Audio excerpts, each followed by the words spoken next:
Bonjour à tous. Alors, l'histoire du Rire médecin et du département de pédiatrie Gustave Roussy, c'est une très longue et très belle histoire, puisque c'est une collaboration qui a débuté à la naissance du Rire médecin en France. Et donc, nous avons été le premier service dans lequel les clowns du Rire médecin sont intervenus. C'est une histoire qui avait été initiée par Jean Lemerle et une collaboration qui a ensuite été soutenue par tous les chefs de département, que ce soit ensuite Olivier Hartmann ou moi-même et maintenant Christelle Dufour.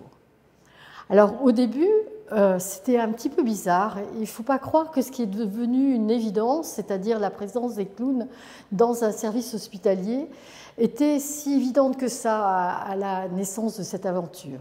Les personnels du service trouvaient que les clowns étaient vraiment bruyants et les clowns ne se sont pas privés de nous dire que nous étions aussi très bruyants avec les scopes, avec les bruits des chariots et avec finalement un hôpital qui était avec des bruits que nous tolérions mais qui n'étaient pas ceux d'un autre monde, du monde de l'extérieur, du monde du rire et du monde de la vie non hospitalière.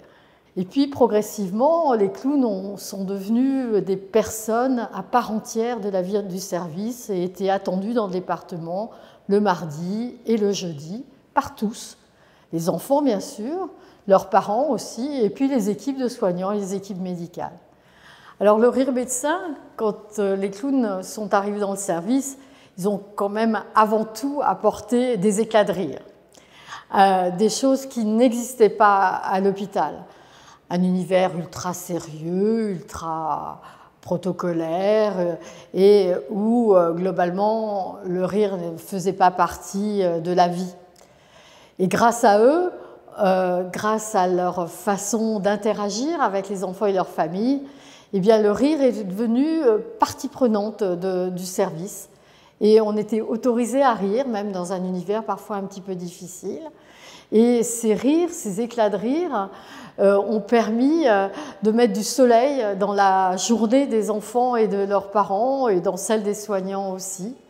Et ce soleil, on peut aussi le faire durer quand ils ne sont plus là, parce qu'on peut reparler de ces bons moments partagés, de ces éclats de rire. Et ça fait du bien non seulement sur le moment, mais aussi ça déteint sur le reste de la vie hospitalière et les moments plus tristes. Donc ces éclats de rire qui étaient globalement interdits de la vie du service sont devenus une partie de la vie du service. Il est devenu absolument évident qu'ils étaient indispensables et apportaient tellement de bien aux enfants et faisaient partie complètement de la prise en charge de ces enfants et de leurs familles. Donc les clowns, c'est du rire, de la tendresse, des bulles de joie, des bulles de sourire, mais c'est aussi bien plus que ça. C'est un autre regard sur l'hôpital, c'est une autre façon de vivre l'hospitalisation. Et la venue de ces professionnels, qui sont de grands professionnels, dans le département, nous a appris que nous pouvions apprendre d'autres et qu'il fallait s'ouvrir à d'autres cultures, à d'autres façons de regarder la relation et que nous pourrions progresser grâce à eux. Et cette histoire avec le Rire médecin, ça a été un échange des clowns vers nous et de nous vers les clowns. Ils ont sûrement beaucoup appris de nous, mais nous avons beaucoup appris d'eux. Nous avons appris de leur regard, nous avons appris de leur façon d'être des professionnels et de communiquer. En ce qui me concerne, grâce à eux, j'ai complètement changé ma façon d'examiner les enfants et d'interagir avec eux. Et ce savoir, il a été partagé à l'occasion de cours qui ont été réalisés, de formations qu'ils ont réalisées, dans lesquelles je pense que beaucoup d'autres médecins ont appris finalement peut-être plus que dans des formations plus spécifiques. Et puis ça a été la construction d'une collaboration et d'un autre esprit qui a permis d'ouvrir aussi l'hôpital à d'autres choses.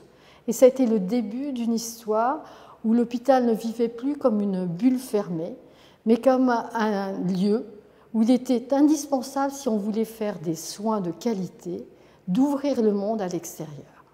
Dans ces interactions avec les clowns, grâce à leur professionnalisme, ils ont pu interagir avec les soignants et adapter sans cesse leur présence à la situation des enfants et de leurs parents. C'était des moments d'écoute et nous avons compris que ce professionnalisme, nous n'en avions pas l'exclusivité. Ça a permis de rendre un certain nombre d'entre nous plus humbles et c'est toujours une bonne chose.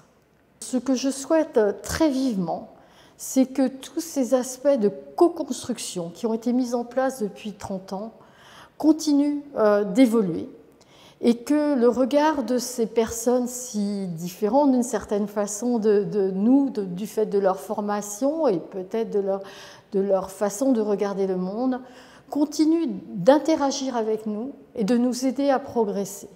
C'est ainsi qu'on continuera de faire progresser notre prise en charge, qu'on se confrontera au regard d'autrui, et c'est comme ça que nous continuerons de progresser pour mieux faire pour les enfants et pour leurs familles. Donc je dis un grand merci au Rire Médecin, un grand merci à Caroline Simons qui a introduit cette nouvelle pensée dans le service et en général à l'hôpital. J'espère que les gens qui vont continuer d'œuvrer dans cette association vont être aussi dynamiques et interagir de façon aussi constructive avec nous pour que cette collaboration se poursuive avec la même qualité. Un grand merci à tous et on va continuer ensemble à faire de très belles choses.